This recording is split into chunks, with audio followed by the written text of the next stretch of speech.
My family left me at a boarding school before New Year, after I refused to pay my sister's tuition with the college fund Grandpa saved for me.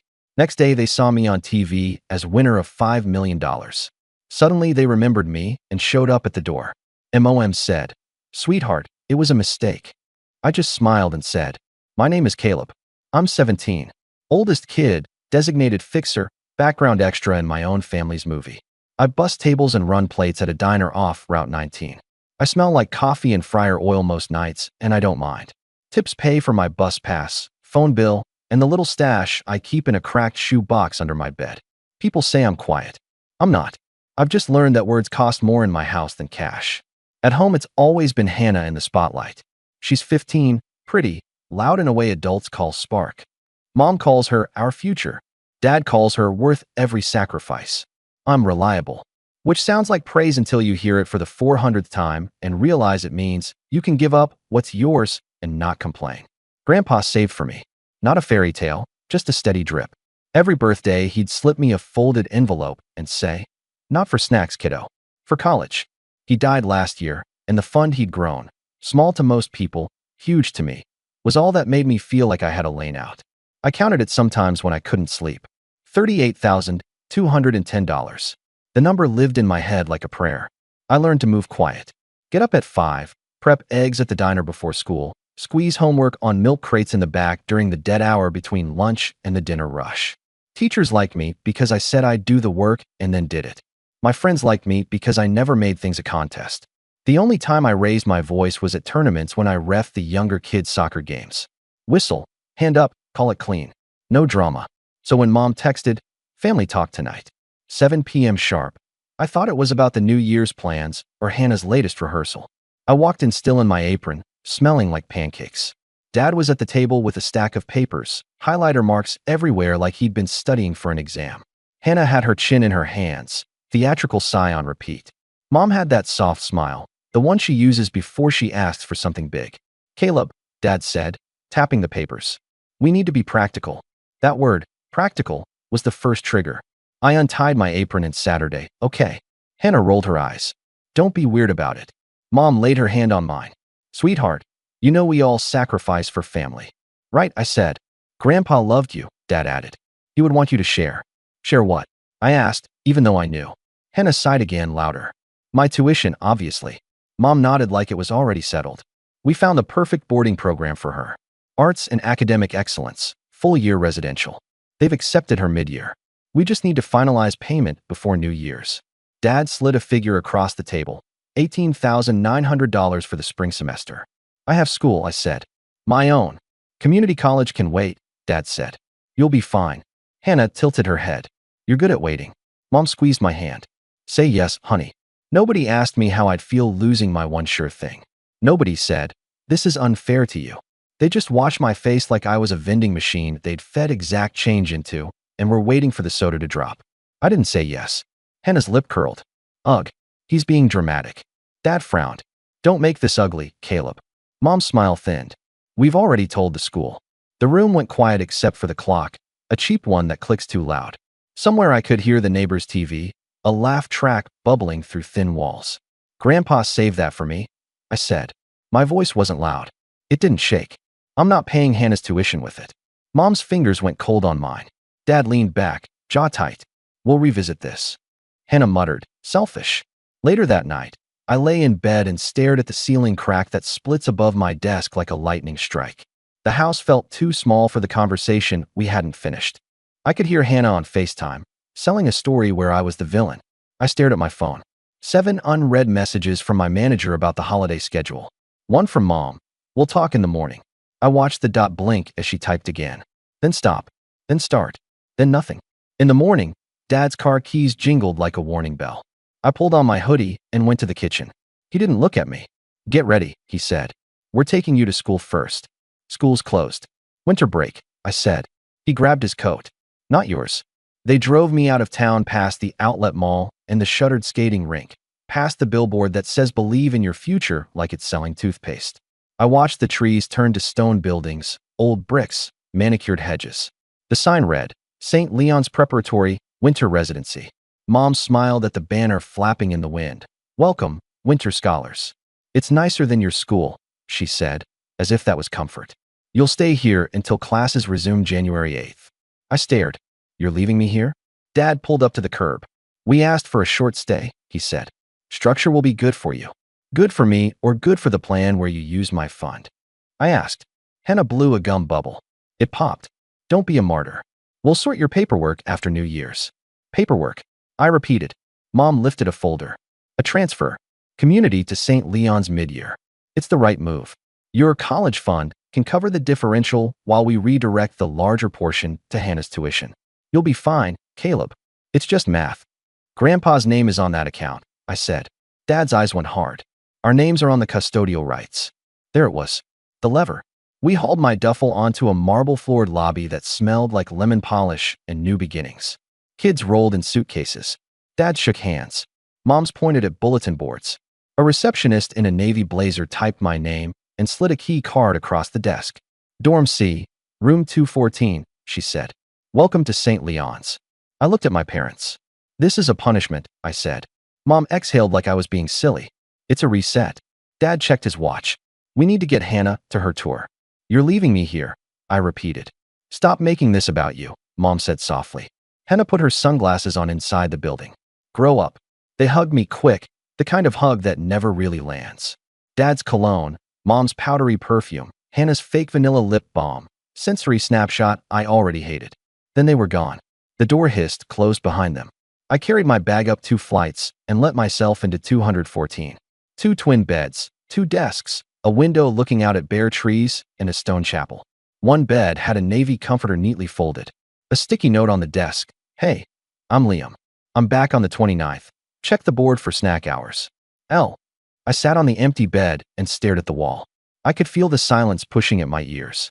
My phone buzzed. A group chat from the diner. Caleb, you good for the New Year's brunch shift? We need you. Please. Everyone's bailing. I thumbed back. Maybe. I'm locked at school, long story. When I was little, I used to believe if I worked hard and stayed kind, life would meet me halfway. The past year taught me different. People take what you don't defend. I thought that and then thought, God, that sounds bitter. I didn't want to be bitter. I wanted to be fair. My roommate walked in later. Liam, tall, easy grin. He tossed his bag, clocked my face, and didn't do the fake cheer. They drop you? He asked, like he'd seen it before.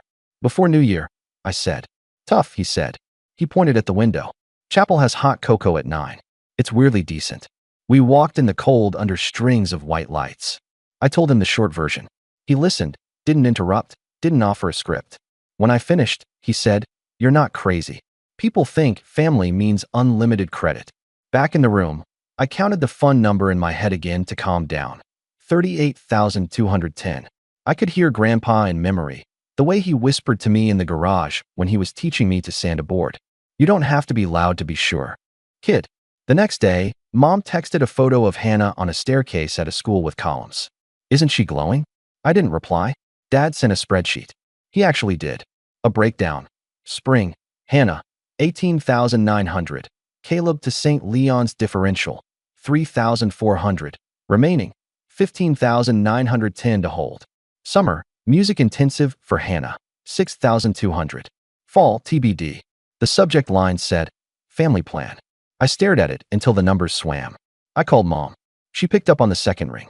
Sweetheart, she sang. No, I said. Silence. To what? She asked lightly. All of it, I said. No transfers. No family plan. Grandpa left that fund for me. Grandpa left it to the family, she said. He told me to my face it was mine for college, I said. He wrote my name on the envelope. She switched tactics fast, like a car lane change. Fine, she said. If we can't agree, we'll protect Hannah first. You can stay at St. Leon's until the 10th. Rethink. Then we'll pick you up. You mean you'll leave me here for the holiday, I said. I mean you'll have time to stop being impulsive. That night, I worked dish duty for campus events to get out of my head. Scrape, rinse, rack, repeat. The clatter masked the looping thoughts. On break, I called the bank, asked questions I was scared to ask. The woman on the line spoke gently. As a minor, yes, your parents are custodians. But there are rules. If the funds aren't used for your benefit, you can contest. It's messy. Document everything. Okay, I said. I wrote dates and quotes in my phone notes. Dad. We'll redirect the larger portion to Hannah. Mom. You'll be fine. The screenshot of the spreadsheet. The text where Mom said, "We've already told the school." On December 30th, the campus lit sparklers early for the kids still there. I stood in the cold and watched sparks burn to ash. My phone buzzed. Diner manager again. New Year's Day live TV spot. Breakfast special with local channel. They want a student worker. Pays double. You in? I laughed once, sharp in the air. I'm literally locked on campus, I wrote back. Then Liam said, "You know St. Leon's is hosting that scholarship show tomorrow? The Youth Works thing on TV? They're filming in the auditorium." "What?" I asked. He pointed at a flyer. "Winter feature. Youth Works. Live from St. Leon's. They're giving big grants," he said. "Like stupid big. You've got any community project thing?" I thought about the diner's free pancakes on snow days, the way people who couldn't afford heat came just to sit at warm tables. I thought about how I'd started a shelf of gloves and hats by the door from lost and found and thrift finds, not because anyone told me to, but because fingers shouldn't burn in January. I thought about the night manager saying, "You turned our shelf into a system, kid." I looked at the flyer again. Application deadline, December 31st, 10 a.m. "I have 9 hours," I said. New Year's Eve morning, I borrowed Liam's iron to press my only decent shirt and ran to the auditorium with a milk crate of proof, photos, a hand-scribbled budget, a plastic bag of knitted hats with price tags still attached from the thrift store. The hall was buzzing with lights and cables. A woman with a clipboard took one look at my crate and said, "You look real." "Name?" "Caleb," I said. "From the diner down on 19. "You got a guardian here, Caleb?" she asked. "My school dean signed," I said, holding up the permission slip the dorm supervisor wrote in 5 minutes flat. "He's in the back." She glanced, nodded, and pinned a number on me. "You're third." Backstage, I practiced simple sentences. No metaphors, just facts. We serve pancakes. We built a shelf. We track sizes. We partnered with Mrs. Alvarez's class who knit hats. We want to scale to 3 diners and 2 schools. We need a van, a freezer that doesn't die when it's cold, and a boring inventory system that works. When the host called my name, I walked out, blinded by lights and the reality of cameras. I saw rows of strangers. I didn't see my family. They were touring a campus with columns. "What's your project?" the host asked. "Warm hands, full plates," I said, heart steady. "No one leaves cold. No one leaves hungry." He smiled like the title clipped just right. I held up a hat, showed the shelf photos, explained how the lost and found grew into a wall of labeled bins. I talked numbers. $1, 200 in thrift buys stretched to 300 hats and 140 pairs of gloves. I named where $50,000 could go and what we'd do with more. Not fancy, just useful. The judges asked questions. I answered. One of them said, "You talk like someone who knows his register counts." "I'm a waiter," I said, "and sometimes a dishwasher." They laughed, not cruelly. I felt that quiet click when a story lands. Afterward, I walked back into the wings, lightheaded. Liam crushed me in a hug. "You killed it," he said. Before noon, they wrangled us back out. The host did TV voice. "Our Youth Works Grand Award this year is, pause long enough to make us all die a little, $5 million. A trust for the project with a stipend for the lead until he turns 18. I didn't breathe. The host opened an envelope. He read my name. Everything after blurred. The confetti, the handshakes, the mic shoved at my face, the question, "How do you feel, Caleb?" And my answer, like a warm kitchen in January. They put the number on the screen like a scoreboard, $5 million. The auditorium roared. Somewhere in our town, TVs were tuned in because everyone leaves the news on during holiday cooking. Somewhere, in a living room with a new spreadsheet on the coffee table, my family saw my face and my name. They called within minutes. My phone rattled so hard I thought it would crack. 12 missed calls. Then 29. Then 51. Mom. Dad. Hannah. Mom again. Mom again. Mom again. Text. Call US right now. Sweetheart, where are you? You're on TV. We're so proud. We're heading to you. We're outside. I walked back to Dorm C. The campus felt different, like the air had shifted. Liam said, "Want me to stall them?" "No," I said. "I've got it." In the lobby, Mom rushed in first, hands outstretched like a scene in a reunion movie. "Sweetheart, it was a mistake." I stepped back. "No, Mom," I said. "That was a choice." Dad's face was red under his winter hat. "Don't be ungrateful," he snapped. "We were on our way to get you. We saw you on TV and came straight here." Hannah smiled like we were at a photo op. "You looked cute," she said. "So, we should talk about plans." My palms went cold and then steady. I heard Grandpa again, sanding board edges. Go slow. Be sure. This isn't about revenge, I said, voice even. This is about closure. They froze, like someone pulled a plug and drained the sound out of them. Mom's mouth worked, no words coming for half a second, which for her is a century. Then, Caleb, you're misunderstanding. We were never going to take all of it. We just needed to help your sister. You know how talented she is. You were going to take enough that I'd have to rebuild the rest, I said. You called that love. Dad jabbed a finger toward the door. You will not speak to your mother like that. Like what? I asked. Like I'm a person with a boundary? Don't be dramatic, he said. You left me here for the holiday because I said no. I said. That's not drama. That's a decision with a date on it. December 29th. Mom reached for my sleeve. We'll make this right, she said. You'll come home and we'll start fresh as a family. $5 million is. Not ours, I said. It's for the project. It's in a trust. There's a stipend until I turn 18. And you don't get to be custodians of it. I held up the dean's letter the program coordinator had handed me. School-appointed adult contact. Dean Harper.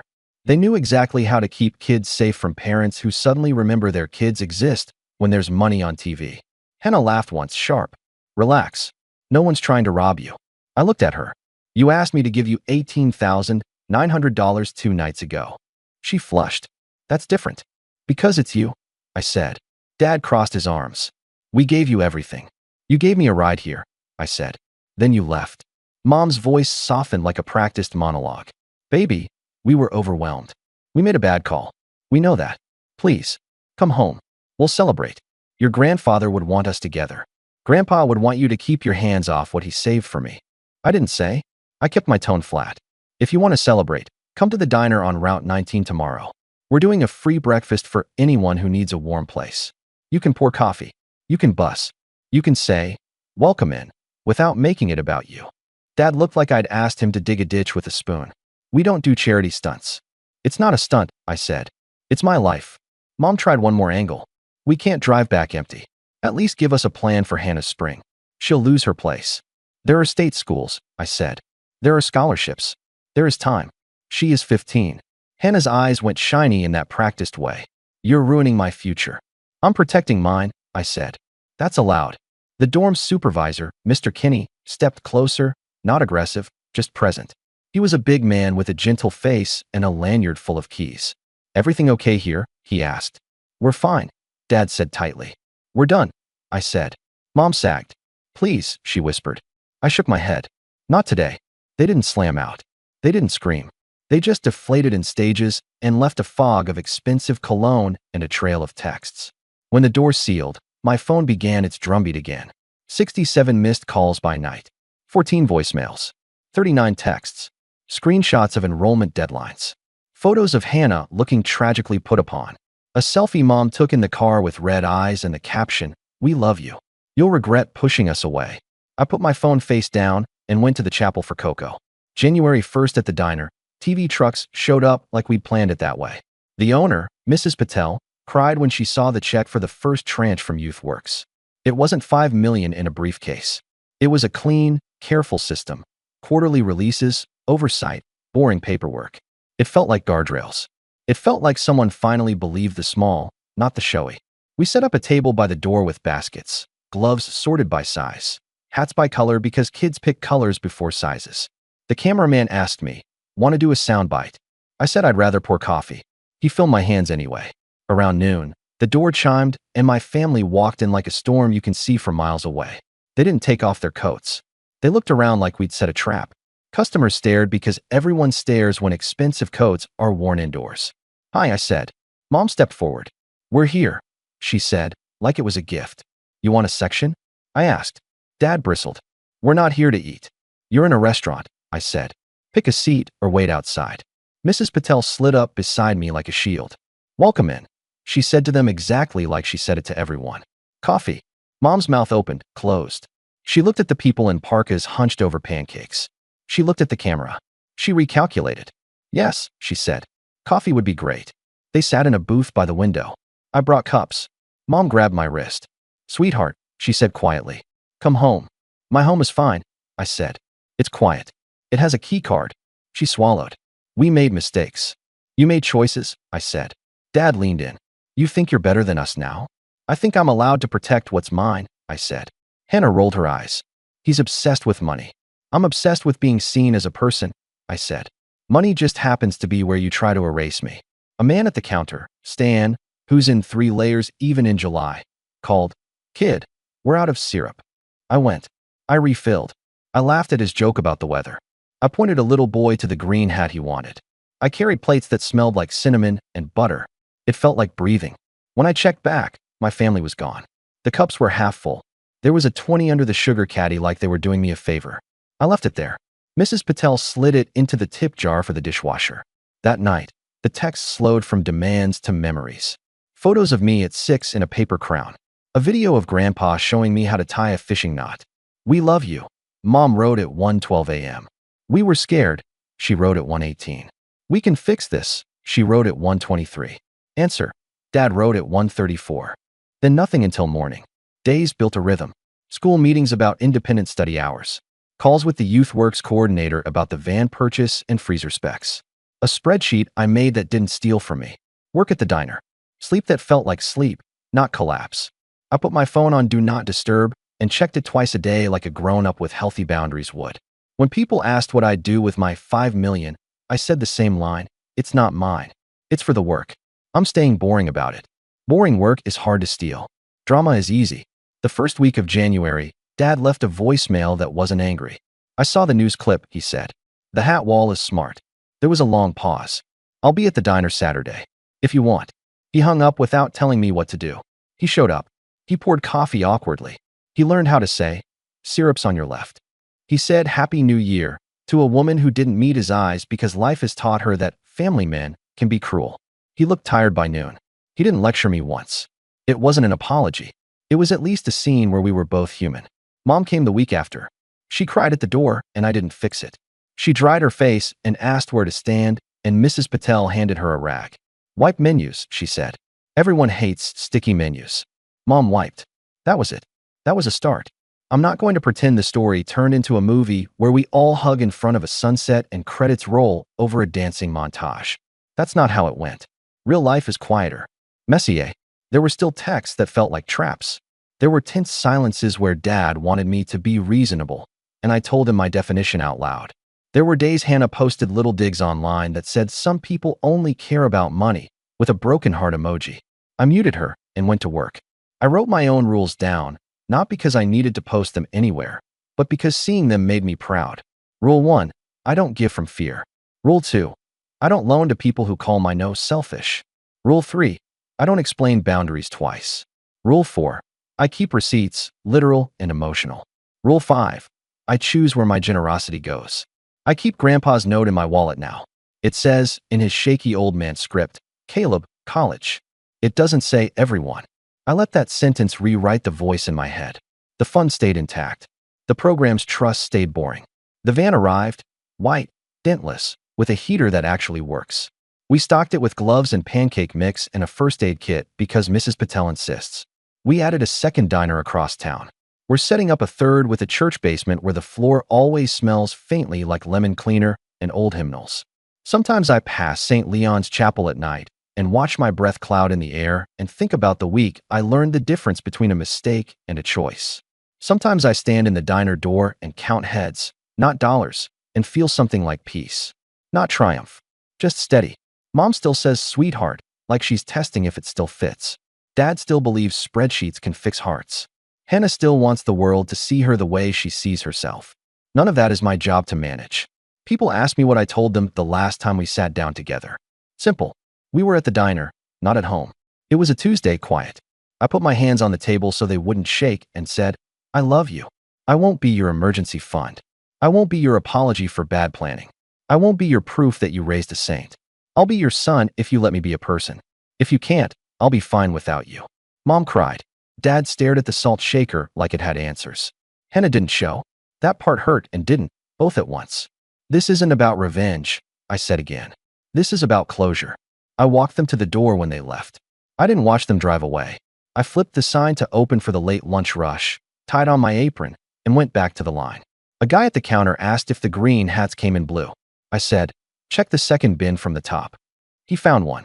He smiled like he'd won a prize. I'm 17. I'm a waiter.